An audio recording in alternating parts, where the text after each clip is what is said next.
Walker, I have something to admit.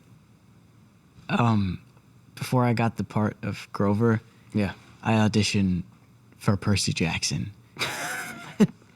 Okay, well, don't laugh. Oh, you're serious? Yeah, no, I auditioned for Percy Jackson. Unfortunately, the people who asked me to host this podcast have decided that it would be hilarious if we all watched my tape for Percy Jackson, as if my digital footprint wasn't already bad enough. Yeah, I mean, everyone's got a bad digital Everyone's got a footprint bad these digital days. footprint, but I'm so glad that this is joining it. Let's watch my audition for Percy Jackson. He's wearing underpants. Yes. Isn't it weird he's wearing underpants? Would it be weird if it wasn't? You'll pick up your scent, but there's still a chance for you to I sneak attack. away. I attack. You said it, is it? It's been pretty. Wait. Yeah, I did. Why?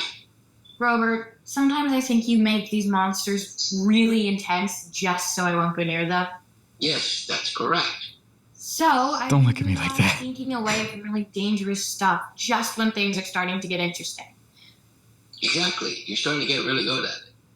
Thanks. But seeing as there's like 4 days of school left, after a year of extreme caution, can I just please follow my gut just this once and go nuts on this monster?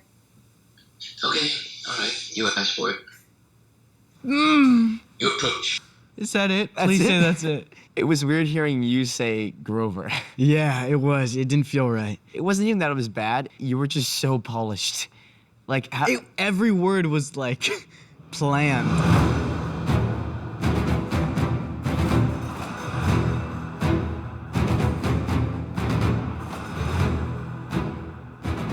Welcome back to the final episode of the podcast for season 2.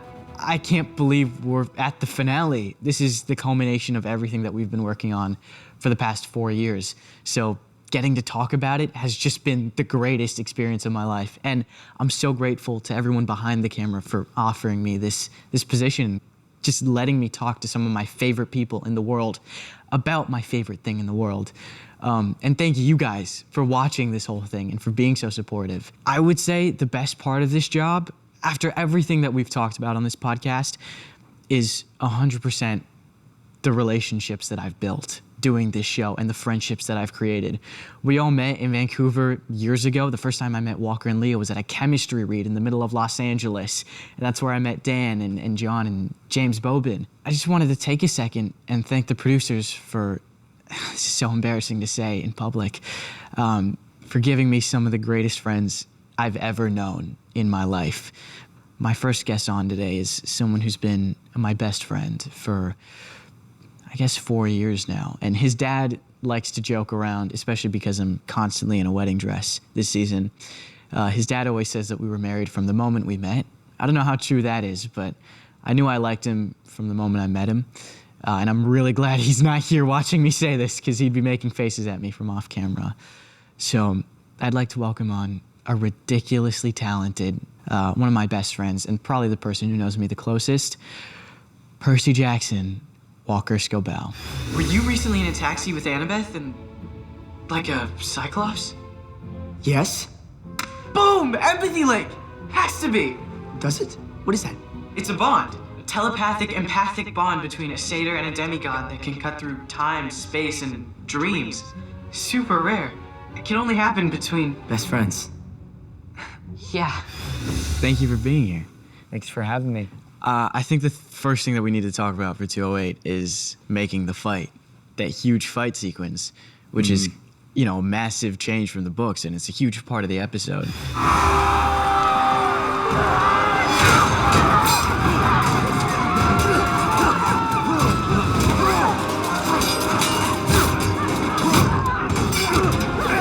I know you're pretty hands-on, especially when it comes to stunts and working with the stunts team, because they're great and they love to listen to our pitches. But what did making the fight look like? We needed something big to end on. You know what I mean? And something to set up season 3. And I actually like the way it ended a lot. There's a little bit of... Yeah, a little you get bit a of little blood. bloody, and Annabeth gets a little hurt, and Shot in the arm. it gets a little shot in the arm. a little bit hurt. She's okay though. She'll walk it off. It's fine. It's all fine. But that kind of stuff, I feel like I don't know. It's a big shift from everything that we've done before. You know what I mean? If you've noticed, like, there's no blood. There's always just like scrapes or like, you know, maybe little cuts. There's no like bleeding wounds, which is a Exactly. huge kind of step up in violence, I guess, for us. It's very different. It sets up like season 3, what we're doing right now, perfectly. Well, it sets up what the rest of the series is going to be. Like, it's Totally. going to get more and more. Like, these kids are going to grow older, and the audience is going to grow older as well. But what did choreographing that entire sequence look like? Because there was a lot of rehearsals that went into both Luke and Percy's parts of it. It didn't change too much, to be honest. I would say the only kind of difference, not difference in like the choreography, but like the way that I had to move was because I was wearing that armor. Oh, And yeah. it's so like stiff because it's just a piece of like, they molded our bodies for the armor at the beginning of the season. But the issue is when you're fighting, it's just like a giant piece of plastic that you can't move past this point. Were you there for a lot of the fight? No, I would just watch it on your phone whenever you like recorded it and showed it to me. For those who don't know, like we both live right next to each other. And so it was weird. We would never work together. We would never see each other during the day, but we would hang out all the time at night.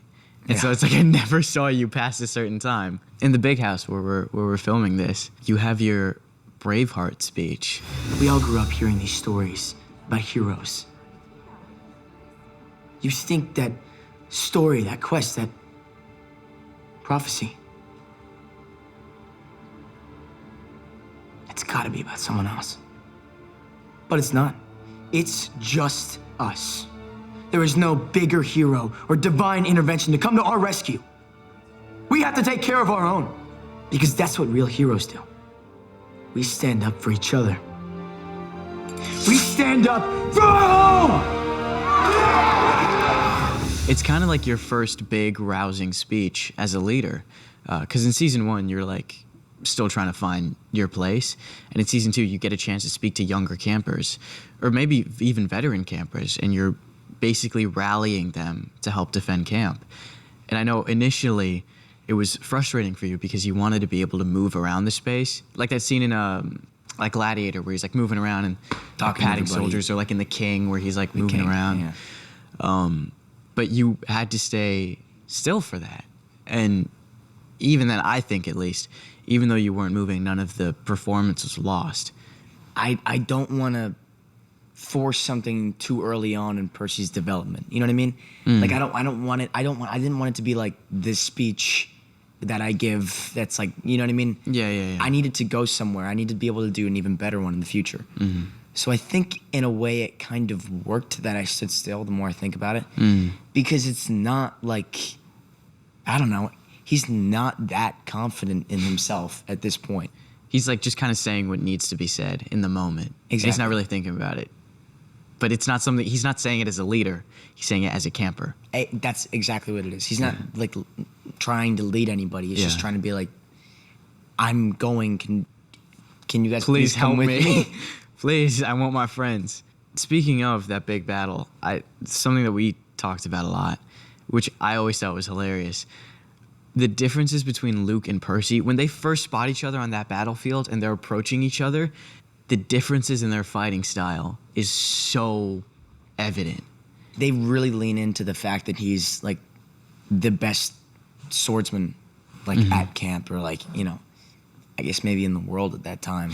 Oh, there's also Grover, but And then Grover is sworn to never pick up a weapon ever again. But I really like the difference in the way that they fight, because it's very like, I don't know, Luke is, I don't know, he almost leads with his sword. He kind of, I don't know, his body comes second, if that makes sense. He does a lot of his stuff with his I know sword. what you mean. He like whenever people are fighting him, he's not like really like using his body. He's just kind of backhanding people out of the way. Exactly.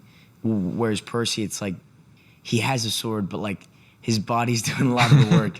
That punch in the face, Yeah. that was like one of my favorite, because he totally just like, I don't know, in Percy's mind, like, you know, I disarm him, I win. You know? Yeah, like, yeah, that's yeah, the yeah. fight. I disarm him, I win. And I think the difference between Percy and Luke is like, when Percy disarms him, he wins. But when, you know, Luke kills Percy, Luke wins. Yeah. So that's kind of It's two different fights. two different fights completely, going in for a completely different reason. Interesting. You know? Yeah. like after Luke loses his sword, he just starts punching Percy and arguably does better. But speaking of, I know you're very hands-on when it comes to not just the fights, but developing the show in general, because, you know, everyone knows you love these books. But I guess I've never really talked to you about, like, why did you like the books? Like, why did you want to do this? I've always loved, like, you know, fantasy, like this genre. Yeah. I always thought that he was a 12-year-old boy, closer in age to, you know, what I was when I was reading the book for the first time. And I don't know, it just felt like the way he was talking to himself, you know, I love the fact that I don't think I would have been as into this as I am if it wasn't written in first person. Oh, 100%. Yeah. Because you just get, like, I don't know, that kind of, the way he talks to himself kind of became like the way I talk to myself, if that makes sense. Interesting. So it kind of like, I don't know, like it kind of helped me grow up in that way. Like I just always thought, I don't know how to explain it. Like you just like, you picked up his way of like seeing things and like processing the world. Exactly. But what is your vision for the show? I don't know. I always imagined it kind of, I don't know, it gets a lot darker and I like it a lot. Like, yeah. It felt like as I was reading, it was getting more difficult to read because it was like dealing with a lot more, you know, dealing with more complex issues. Every time I read it, I would like, you know, I'd be a little bit older and I'd kind of pick up something different from it. Yeah. The first time I read it, I remember like getting to like the fourth book and like Annabeth and Percy kiss there. And I was like, oh, well, you know, that's just, you know. Yeah. I didn't think, I was like, oh, well, maybe she just really wanted to say goodbye to him or something. No, I remember reading that and I just kind of moved on. And then at the end of the book, I was like, it's weird how they're like kissing again. Like, I wonder if this is like a thing. Like, I think this has to be like some kind of relationship. Wow, so you were kind of like a genius. I was a little bit of a child prodigy. A child prodigy. Wow. Yes. You're so clever. As one of the final things that we talk about to bring this section to a close, I wanted to talk a little bit about, if it's okay, this is a more somber question, but you know, Percy Jackson is a huge deal, but he is just kind of a big deal for a lot of kids. He was for me, and he was for you, and this entire cast list is a big deal for a lot of kids. And we talk a little bit about it amongst ourselves, but it is like really the only way to say it is like it's freaky to think about, and it can be a lot of pressure and responsibility, even for me. And I'm not even in season 2. I'm just kind of watching. But you know, you're in every episode. You are very much the heart and soul of this show. You're like our masthead. You're like our northern star. Touches my heart. Of course. So what does that look like? How do you handle it? It's a part of the job that you don't really ever think about. You know what I mean? Because before, like when you don't have it, it's like you never think about it. Like, oh my God, like, you know, it's just, why would I ever complain about something like that? Like, you just don't really think about that at all. You know what I mean? You just want to act. But it is like part of it, and it's a weird part of it, and it messes with everybody's life differently. Yeah. You know what I mean? And there's so many like great like book fans that have come back to the show because of like the people who, you know, read the books when it came out and were huge fans, and then people now who are getting into the books because of the show. And so it's a very different, like, I don't even know how to explain it. It's a weird thing. Well, it's weird just thinking like all of the people that we've worked with and all of the people watching have like grown up with us, especially like Virginia's here, and she's grown up so much. She's grown up so much, like right before my eyes. She was like here when I met her. Yeah. And speaking of your parents, I have a very special guest for us. He's about to come on. We got Toby Stephens. Toby Stephens? Toby Stephens. How did you get him? He's doing a play right now. Yeah, he's calling us during the play. So if he's dressed like Captain Hook, you're gonna have to ignore it. If you need extra help, your destiny lies elsewhere. The great prophecy, right? I plan to tell you myself near your 16th year, but I suppose there is no ideal age to carry the burden of deciding the fate of the universe. Is that why you had me? There are forces more powerful than the will of the gods, my son. Fate is one of them. Love, another. Thank you for being here. Thank you for joining us all the way from London. Hey, it's an absolute pleasure. I think the first thing that I need to get out of the way before I can actually talk to you about serious things, I want to talk about your cologne a little bit, because you are very famously the best smelling man anyone's ever met in their entire life. So much so to the point where Walker and Jules, our DP, walked past you and smelled you, and it was so good that they both bought it separately, walked past each other, and were like, oh, that's the Toby Stephens.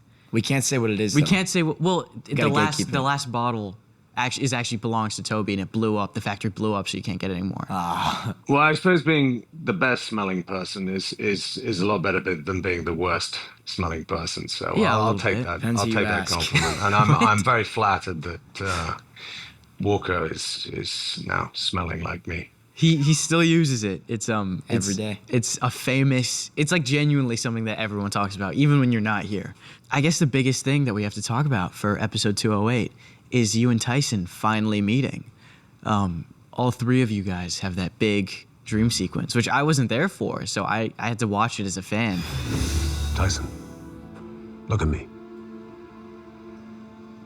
The forge of my brother Hephaestus is hidden in the deep of my domain. We have need of your skills to craft weapons for the war to come. Yes. Yes, sir. If you need time to think it over, I'll go.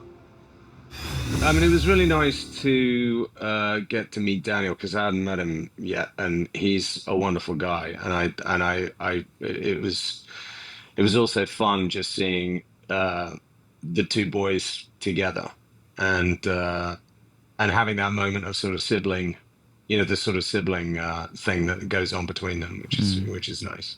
Every scene I do with Toby, it's like I can kind of like relax into it. Does that make sense? Yeah. Every other scene in the show, it's like energy, energy, energy, energy. And then every scene I have with like Toby is like, it's like almost like, I don't know. It's tension because of who your dad is, but it's also the only time where you can like drop your sword and be okay not having it. What is great about the writing is that there's an intimacy between the two of them. There's like a closeness, even though they don't, they don't know each other, like for a normal father and son. But there is this immediate intimacy that they have together, and a kind of closeness when they talk. And I think that's really nice to play. I think it's funny the difference between your guys' relationship and every other parent-child relationship that we see in the show, because the only other one we see is Ares and Clarice, but then we also have Zeus and Thalia, and you guys have a very different relationship. Do you think it's because of, like, Poseidon sees how terrible of a father Zeus is and how terrible of a father these other gods are, and because they're like his siblings and his nieces and nephews, he wants to be better? I think there's probably that as well, but I think there's also a fact that he genuinely loves his mother. I think there's a love there that and a sort of sadness that it couldn't be something.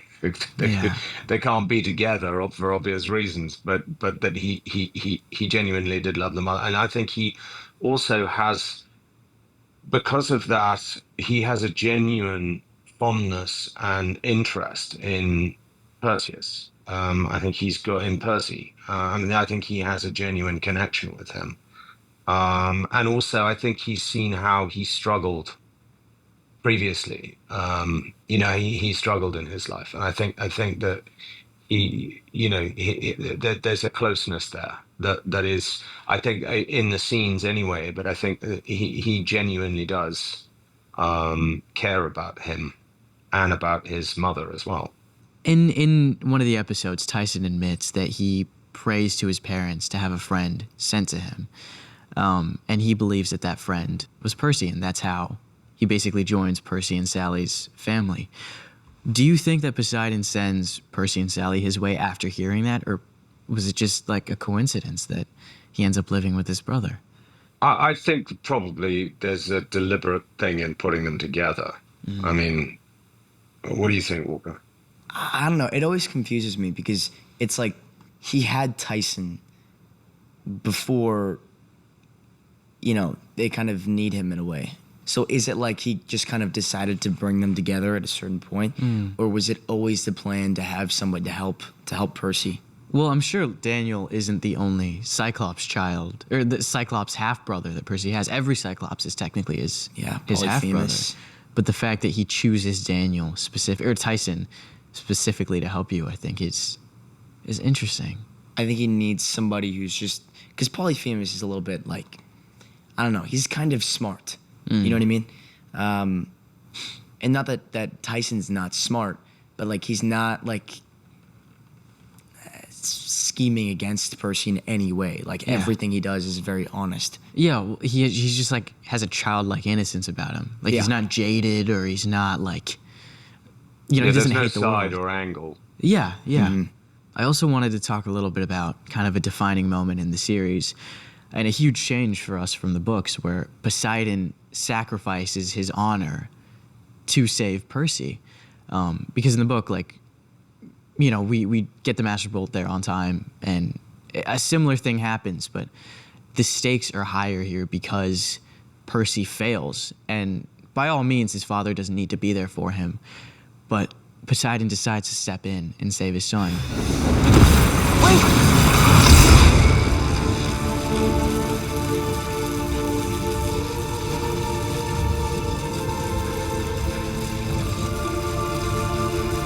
I surrender. What? I surrender. How does that change their dynamic between, before and after that happens, or even between the books and the show?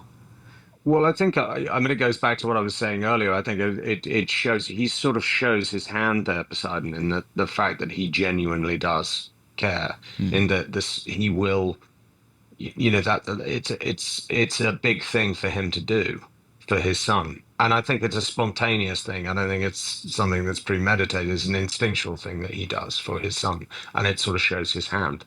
I think it's also like that conversation I have where it's like where I ask him like if he dreams about, if he dreams about my mom. And like he kind of says yes. So I think that's like in my mind for this version of Percy, like in a way, that's enough. Of course we dream. Why do you ask? Do you ever dream about Mom?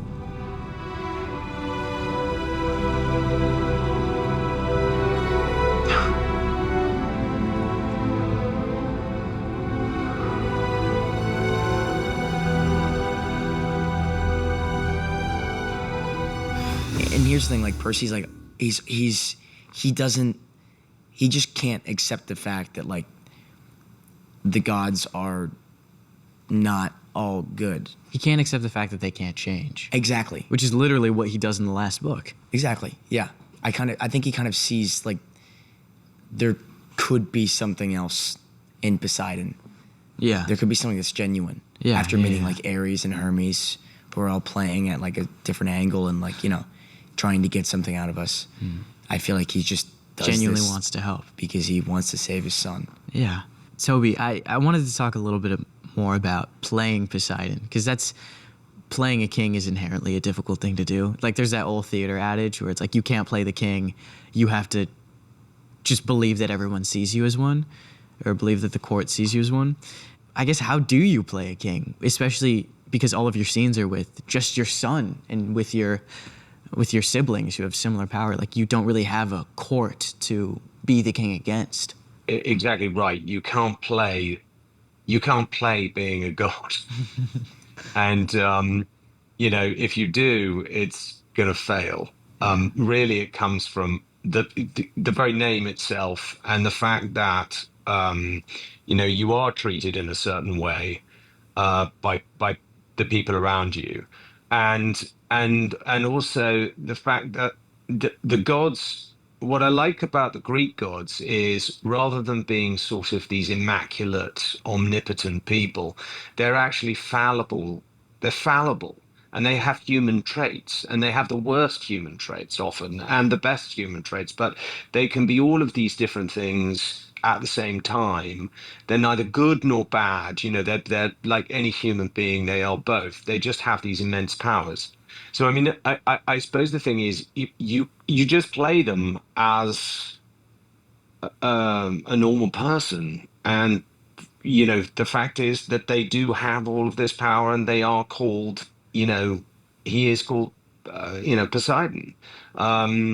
I just think he has a gravitas and a kind of weight to him that is always there. But I think he does, he has all these human traits and emotions, but I think he obviously finds it hard to talk about them or to kind of be obvious about them because of his status and because of the fact that he's a god, and Perseus is not a full god. There is a distance between them in that respect. I don't think it's hard to imagine you as a god. I think you have the presence just kind of naturally for it. And the smell. I certainly smell like one. And the smile.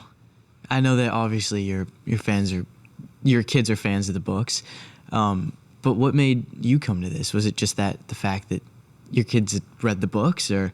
It was a combination of things. I mean, I think it was the fact that my son had read all the books and absolutely loved it and was so excited at the prospect of me being involved in it. But also, my stepfather wrote. He wrote the film the original version of Clash of the Titans, which is obviously the story of Perseus and everything. And so it was very much part of my childhood, growing up, Greek mythology and all of that. So it was great when the opportunity came. And not to put you on the spot, Toby, but what is it like to work with Walker? Because for me, it's not been good. It's been an awful experience all around for me. Has it been any different for you? Well, I'll be honest. It's really great. I actually genuinely really look forward to, I mean, I think from the first time I walked on set and I met all of you guys and just entered into your world, it was such a lovely experience, and all of you it's such a great sort of family you've got going there. And I had great fun with Walker immediately, and I kept on having to sort of remind myself, like, actually, Walker is only. What were you at that? What age were you at that time? Well, I mean, season 1, probably 14. Yeah. And I kept on having to go, okay, because I just got on really well and with Walker, and I kept on having to kind of check myself and go, I can't relax too much. I've got to be an adult here,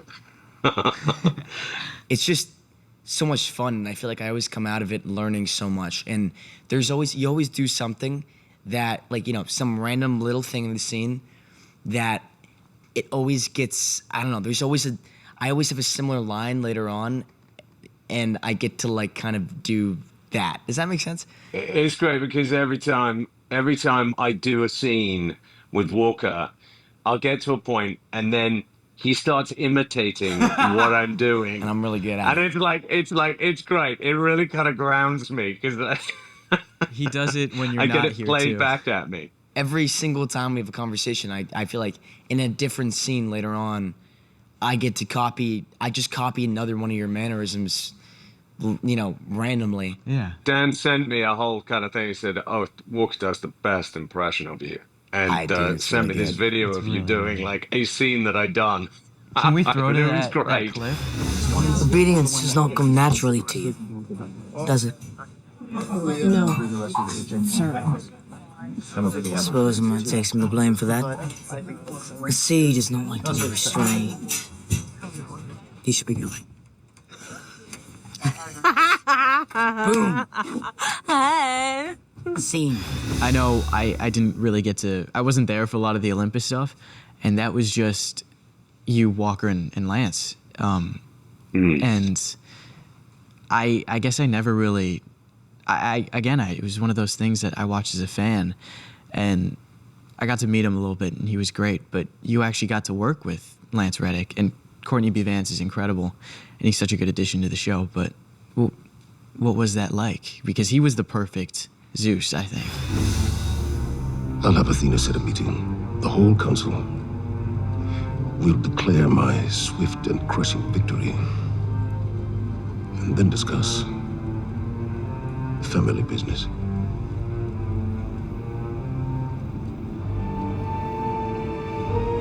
Make sure I never see this one again.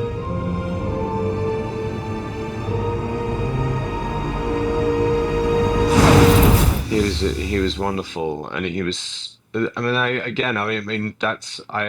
always remember coming in to that first season, and it was really just me, Lance, and Walker on set for. It seemed like quite a long time. It was days, and it was really great because he was such a nice guy, and he had so much experience as well. He was such an experienced actor, and he had so many interests in theater and all kinds of areas of it. And I got to talk to him and hang out with him, and it was such a privilege to get to work with him and get to just hang with him for a while. And it was a terrible shock, because one of the last things I said to him was, I'm really looking forward to doing more stuff with you, and I really hope we get some more scenes. And then it was only a few months later that I received a call saying that he'd passed, and it was just so shocking and very sad, a real loss. One of my favorite things that I saw on season 1 was when you guys had that scene where you catch his arm and you have a little conversation, then you talk in like ancient Greek a little bit. Patros. Ares, Hades, Hermes Debu, Togarun, Oibandas. They just went for it right away, you and Lance, and you just like went all out 100% and didn't even like think about it. Like that was just part of it. And that was such an awesome thing to watch, because normally it's like, you have to remind yourself and get yourself into it. And a lot of people, when they come on like the set, it's we're always doing some random, there's always some random problem that's happening or something, what I mean? That will never happen with them. Exactly. But you guys just immediately went for it. What was wonderful as well is you really did believe he was Zeus. Oh, yeah. He's such a kind of imposing, he was so sort of handsome and kind of imposing, and had this charisma that I was like, right, okay, yeah, I buy it, totally. Walker told me a story after you guys wrapped that day, and Lance was working, and they were like, yeah, could you be nicer? And they were like giving him direction to be less of like a god, because he was just like too imposing. He was like too terrifying. Yeah. But he's so nice. But he's so nice. Yeah, such a nice guy. Yeah. It was like the switch up was insane. Yeah. I couldn't comprehend it. Where he would go from like standing over me in like the most terrifying way, and then you just snap into like, how you doing? Like, oh my God, like you're talking about his dogs, and it was, oh my God. Yeah. Well, thank you for being here with us today, and thank you for joining us. It's an absolute pleasure. It's great to see you guys.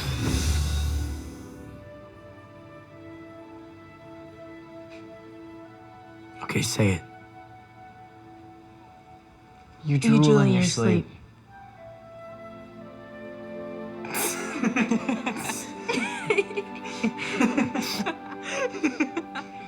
It has been weird interviewing someone who I'm very close to.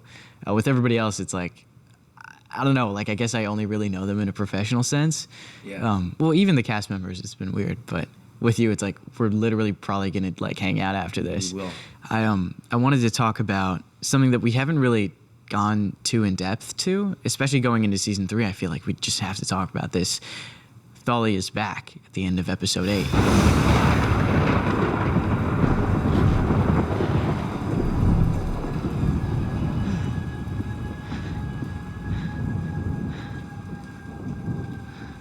Where's...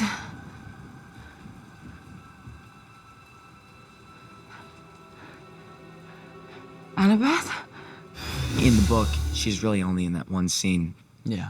We get to have all these great flashbacks of her, and I think I actually like that a lot. You know, you get to see young Grover, young Annabeth, young Luke, young Thalia. So it kind of like, I don't know, you get to see more of their past together, which makes it even more meaningful when Thalia comes back. And literally the first encounter that you guys have is she electrocutes you until you pass out, just on accident. And then when you wake up, the first time you see her again is in this... Accident. It wasn't an accident. She aimed for you on purpose. Yeah. But then after, the first interaction you guys have when you both regain consciousness is this, like, old school, like, Western standoff in the big house.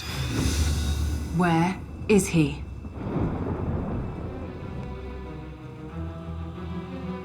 You guys get nightmares, right? Not like mine. Because mine just woke up. And she literally, literally and metaphorically, takes Annabeth from you. And it's this, like, standoff that just never gets resolved. And then we just go straight into season 3. Pretty much. Yeah. Which is, I like that cutoff a lot. Me too. It's really difficult to talk about Thalia without talking about season 3. And it's just been such a pain doing this and not being able to talk about season 3 because we are filming it right now. We're on, we just finished block 1. We're on episode 3. We have a lot of pretty cool castings this season. Artemis, Daphne, Lady Artemis. Bianca and Nico. Oh, of course. Olive Nico and Levi. Bianca. They had their inaugural get soaked and drenched in water scene. They were hazed into the Percy Jackson cast. Yeah, that's kind of how all of us become members of the Percy Jackson team. You have to be soaked at some point. Yeah, It's we just all the have to be thing. drenched in dirty, filthy water. Yep. At some point. Happened to them the other day. I've never been prouder. I was talking to Andrew. Shout out Andrew McElroy, our incredible acting coach.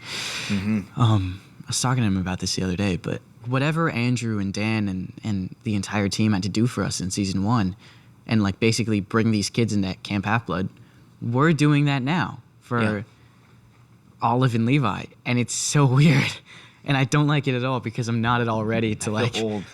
I feel old, but I also feel not old enough to be someone that these kids look up to, you know? I'm in school with them, and it's just me, Olive, and Levi, because Leah's gone. I'm complaining more than they are. They sit there. I feel like they're supposed to look up to dude, me. You're, like, not And a I'm good like, role model. I don't want to do that. Like, why do you make me do school? And they're just sitting there, like, looking at me, doing their work quietly. And I'm like, I feel like I'm the, like... Child. I am the child. Yeah. No, you, like, actively fight to get out of school. I'm okay, I'm sorry. I mean, my teacher's sad. It's right outside. And Levi- he's really great. I cannot tell you how many times I've, like, been on the verge of, like, freaking out. Just getting angry because you have a big scene to do, a lot of emotions, and then, like, in between every take, it's like you need to get your school in, like, 20 minutes, and it's like you can't do anything in 20 minutes, and by the time you settle down after 20 minutes of being there and you're finally ready to do work, they pull you back, and then you have to get back into, like, the scene, and it's like they're so good at just going back and forth. Like, that's something I've never been able to master. What's some other stuff that we can spoil about season? What was something that you were really looking forward to bringing to life in season 3?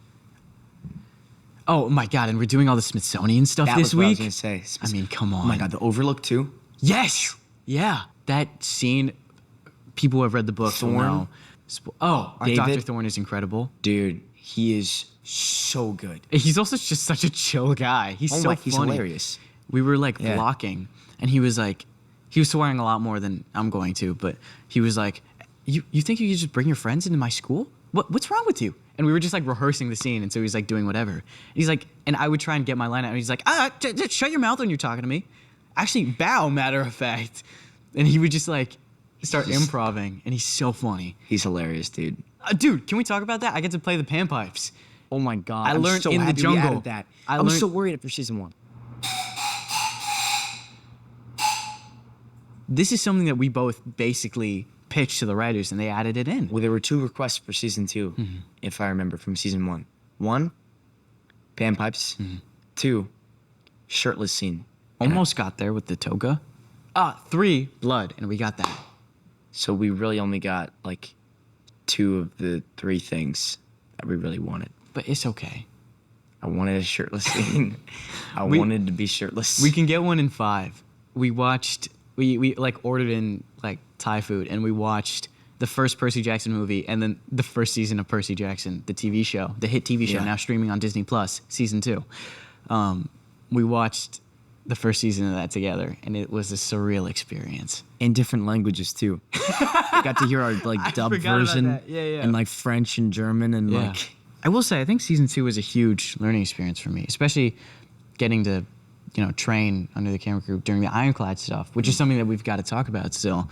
All of the Ironclad sequences. That was so fun. He was like he was a camera trainee for like a whole week. Yeah, can we talk about your abuse to me on set? Well, first, I'm going to talk about how you were there every day for a week, and, like, he was there, I think, like, all day from start to finish. He got there when they started, and then he would leave when they finish. And, like, I don't think I've ever seen him so exhausted. And because we thought, like, oh, my God, we're so tired. Like, everything's so difficult. No, dude, we have, like, the easiest job in the world. And then he did, exactly, like, after a week, like, I normally call him after work. I'm like, you want to go get some like dinner or something, whatever. No, man, like, I'm gonna go right to bed. I think it's one of those nights, whatever. For the entire week, like, I don't know how anyone on the crew has a real life for the hours. It's insane. We are so lucky to like. Yeah. What's like a specific scene that you were the most proud of? I thought the scene on the beach was single combat. That was fun. Yeah. Because it was like, it was a callback to season 1. Yeah. But it was also like, I don't know, season 1's single combat was more like, this is like last resort, I don't know what to do. And season 2 single combat was more like, let's have some fun while we, you know what I mean? It was like, it was almost like. You're daring Clarice. Exactly. Like, let's go. I'm ready for this. Yeah. And I think that kind of, it's things like that where I get to do that, and then it kind of just like, sets me up for the rest of the season. Well, in season 3, you definitely develop a lot. For anyone who's excited for season 3, you should be. Everyone's way cooler, especially Percy. Yeah. It's kind of awesome. Or farming now. Yeah. But thank you so much for being here with me. I'll see you in season 3, dude. I'll see you in season 3. Watch and listen to the Percy Jackson and the Olympians official podcast, available on Disney+ and wherever you get your podcasts. And don't miss Percy Jackson and the Olympians, now streaming on Disney+.